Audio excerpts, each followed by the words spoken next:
And our currency of the week is dollar yen. Dollar yen, a very popular pair for institutional traders, less for retail traders. So the Bank of Japan can be happy. This is Governor Kuroda with his happy face. Dollar yen is on much higher ground. A weaker yen means more competitive Japan in exports, competitive against the big rival China, because the yuan has weakened, but the yen has weakened much more. So if we compare the yuan with the yen, it's much more favorable for Japan, and it pushes inflation a bit higher. So there's no need for helicopter money from the Bank of Japan to monetize government debt.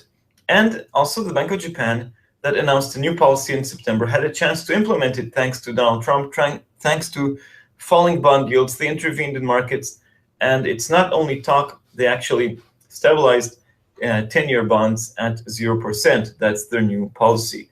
That's the good news. Now, the bad news comes from, here's Bank of Japan can be unhappy, and unhappy Kuroda, because inflation is still too low, not going anywhere fast. TPP, it's more a government issue. The Trans-Pacific Trade Agreement is mostly dead.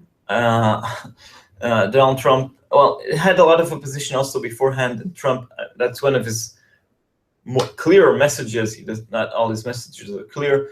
Does not want to enact it, to sign it.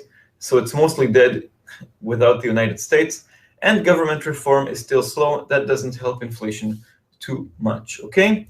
Now, in 2017, if we look forward with our currency of the week, dollar yen depends most importantly on the US dollar and on Donald Trump. Why? Because in Japan, there's limited scope for further action from the Bank of Japan. Okay, there's also limited scope. Why is there limited scope for action from the Bank of Japan? Because they already made their big policy move in September, and they usually wait quite a long time for it, for the results to show up. There's also limited scope for significant government action, because, well, without a trade agreement, and we haven't seen too much. So what matters more is the policy coming from the US, from the government, from Trump on trade. That makes, of course, a big difference for Japan. And, of course, fiscal stimulus, the same policy from, also policy from Trump, that impacts, of course, the Federal Reserve and the next moves, the next rate hikes. So for at least for the beginning of 2017, it's all about the dollar and the Donald for dollar yen. That could be the best proxy for the US dollar, because in the Eurozone, we have elections, we have lots of other stuff.